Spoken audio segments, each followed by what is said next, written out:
Welcome, ladies and gentlemen, to World of Wrestling. If you're not subscribed to the channel, I highly recommend it, so please subscribe at this time. If you've already clicked on this video, you are watching it, you will catch every single week, majority of the time, unless something happens to me, such as yesterday happened to me. That's why this AEW review is happening so late. Usually I do AEW reviews on Wednesday night, immediately following the show.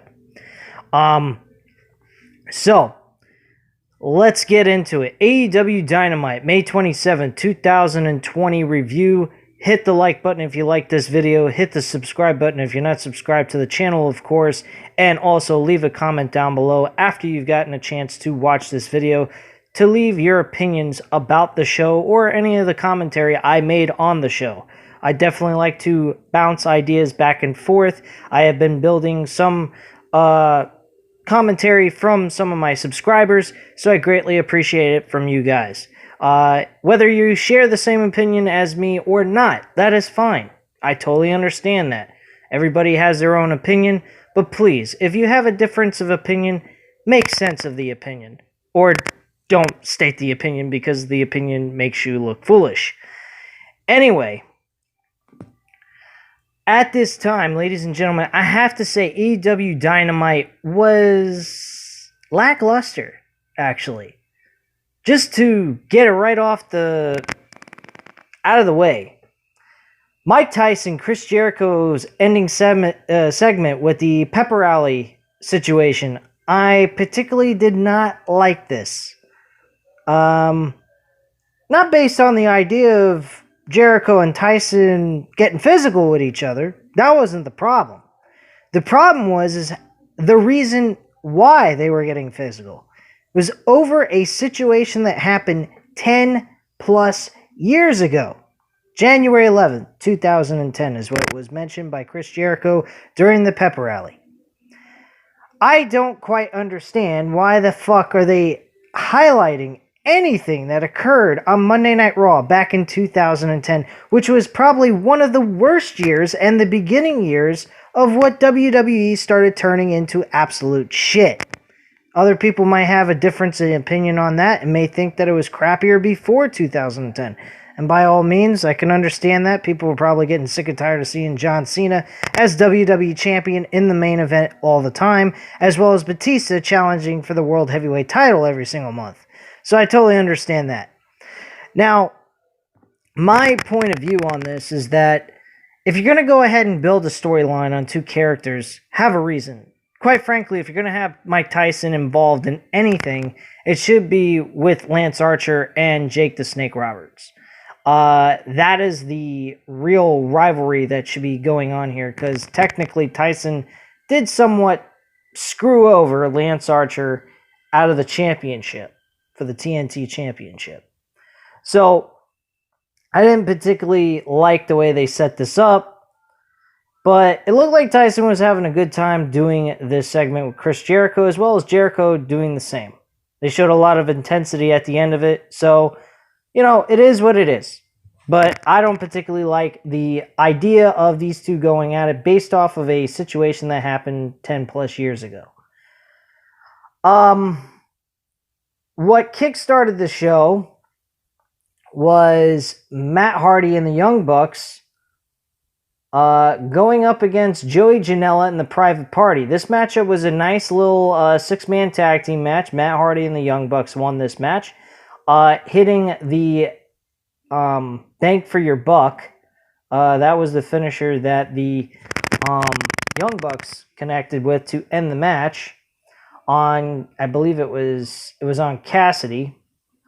So that was basically that. That match was alright. It wasn't terrible. It was kind of entertaining and somewhat, you know, reasonable. I don't think that the Private Party should have ate another loss, but regardless, it was a good match for what it was.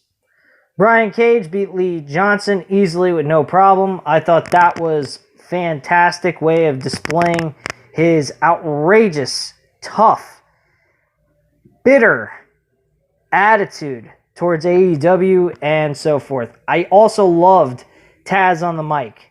Forgot to mention, going back, after the match was over with the Matt Hardy Young Bucks versus Joey Janela and Private Party, they do actually introduce FTR, which is the Revival from WWE. They had a very similar entrance like Cody with the Ford truck, which was kind of lame. This one, with them coming in with an old school type Ford truck, I thought that was kind of neat. I don't know if that was a Ford truck. It might have been a Chevy. I'm not sure which, but I didn't get to see the logo on the front part of the truck, but it was a nice fucking truck. I'll admit that. They made a nice little entrance into the AEW ring, helped the Young Bucks, which were actually having problems with the Young Bucks over being elite on the YouTube channel. But they managed to save the Young Bucks from a disastrous attack by the Butcher and the Blade. And that's how they were brought into AEW. I thought it was an alright thing that they did.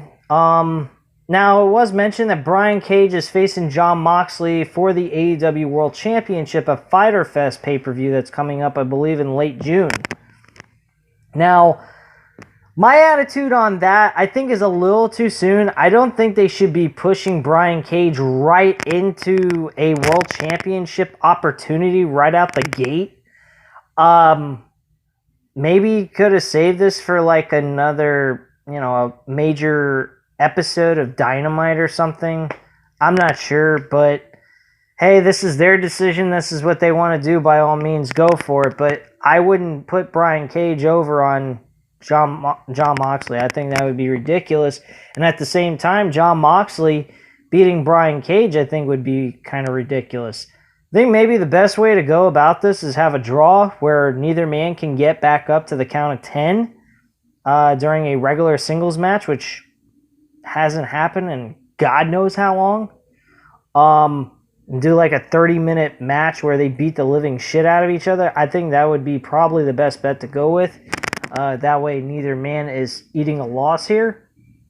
Though it does leave question, are they going to have a rematch because no one really won the match? So again, that still puts them in a corner with that whole situation. So yeah, Taz gets on the mic and talks to Moxley when Moxley was actually doing color commentary. Taz says he wants Moxley to bring all his grit and heart to Fyter Fest because Cage is going to rip his heart out. Beat him if you can. Survive if he lets you. Which was a nice little tie-in to his ECW slogan that he used in the ECW, of course. So I thought that was pretty neat. Brett Baker with Tony Schiavone and talking about her situation with her leg and conspiracy theories and that she was this was all set up for her to get injured and so forth by all the participants that were in the match during last week's AEW Dynamite, which I forgot to do. I was really tired and exhausted from work this week. I had to work like 40 plus hours, like almost 50 hours, so I was just tired out. So I apologize for not uploading that video. But she did announce after all this bullshit, because it was a worthless segment, I thought it was as bad as probably Bayley, This Is Your Life bullshit. I thought it was terrible. Maybe some people might say I'm over-exaggerating and saying it's a little bit harsh for me to judge it that bad, but I didn't particularly like it. But she mentions she's going to be coming back at All Out on September 5th. Backstage, Jericho and the Inner Circle talk with Alex Marvez. He says the pep rally will be the best thing ever as he gloats about it. Orange Cassidy strolls by in the background, and Jericho says, Did he just do that? Jericho smiles and seems like he's got an idea. And that was that segment. Hikaru Shida, the AEW World Champion, Women's World Champion, I should say, defeat Christy Janes in a non-title match. I don't know why she was on the show. She didn't need to be on the show. I think Nyla Rose fit this spot better, and beating the shit out of a unknown opponent to display some dominance and actually have the right to claim back a championship opportunity rematch. I think that would probably have been better. I think you should keep the champion off TV outside of maybe promoting the fights, the matches that they're going to have with the opponent that they're going to have at the pay-per-view. So I think that is something that they should consider. That is something I've been talking about on this program for a while. I think in all wrestling, unless the champion is defending the title, they shouldn't have to wrestle. They're your main guy. They're your main guy of that division. Why would you put them in harm's way of possibly getting injured unless they're defending the title? Now, if you want to make them defend the title, by all means, go for it, which is something the AEW TNT champion, Cody Rhodes, has mentioned what the TNT Championship is really all about. It is a television title. It's a title that is being defended on a week-to-week basis.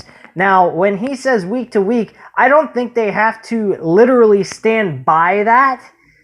I think them defending the title week after week would be ridiculous. But like I said, if you're going to highlight a wrestler who is a champion, have them defend the title on that episode. That's what I think they should do here. I hope that's what they go for, because seeing Cody defend the TNT Championship week after week after week is going to be a little redundant. Number one. Number two, it's going to be boring. It's going to get very stale very fast. You don't need to put him on TV every single week. But if he is on TV and he's wrestling, he's defending the AEW TNT Championship like it was a television title. So that's how I see that championship should be utilized on the show. As well as every other title, I should say.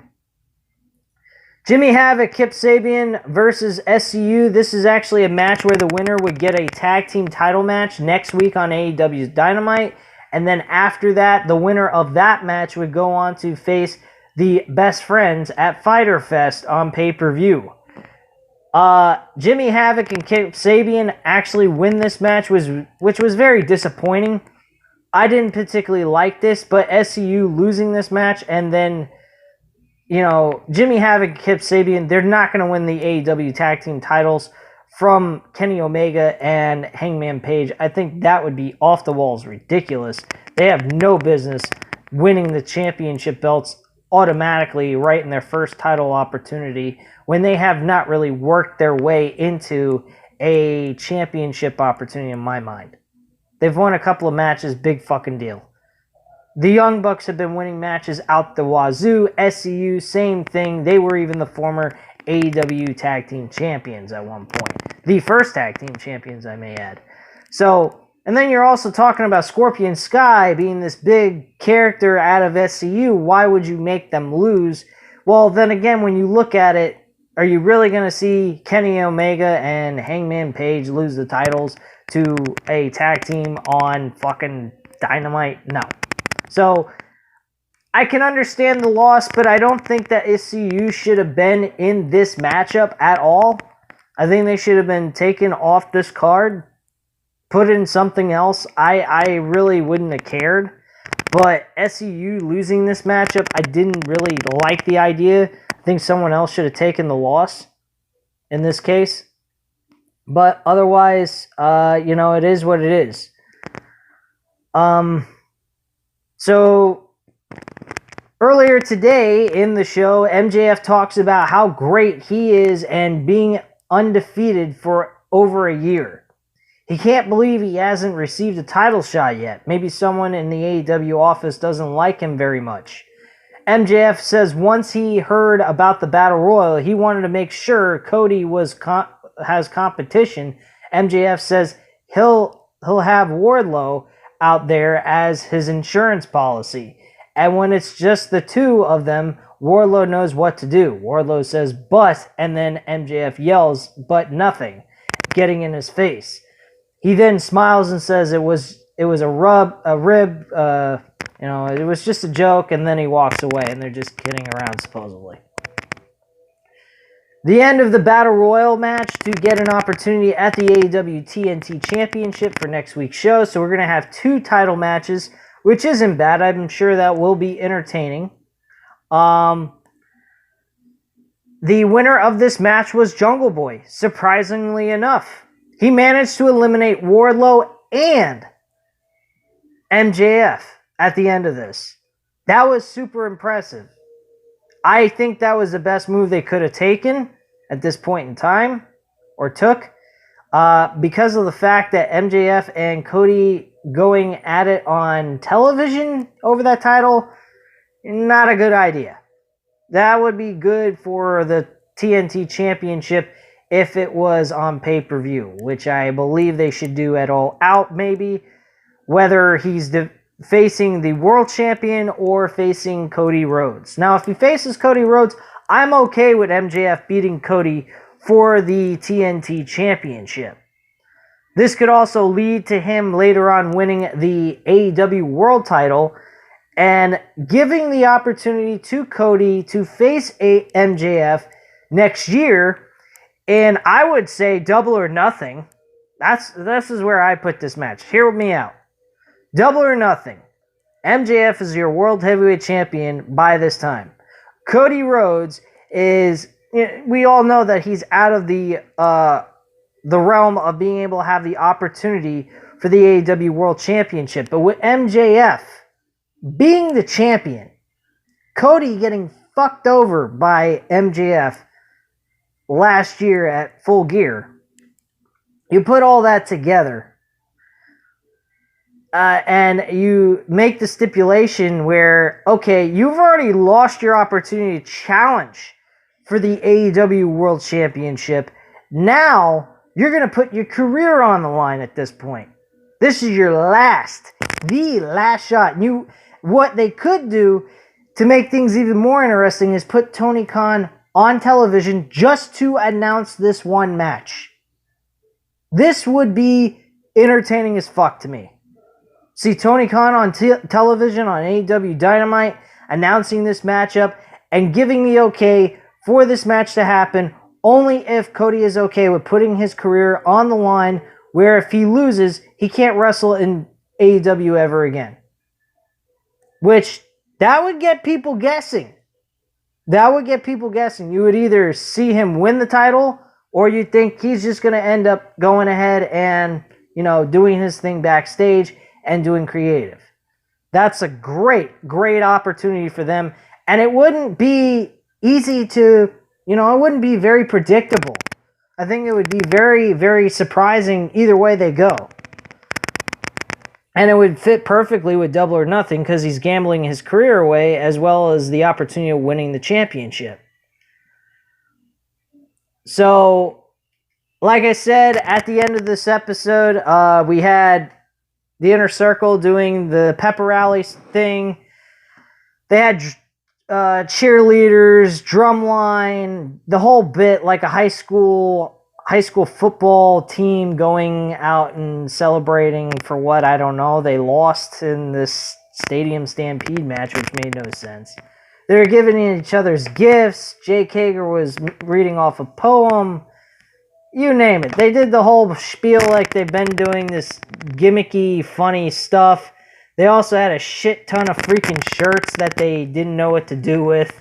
And Santana also had I believe, a relative who was able to make more copies and produce more merchandise of the same shirts. So they had a ton of that. So they didn't really know what to do with that.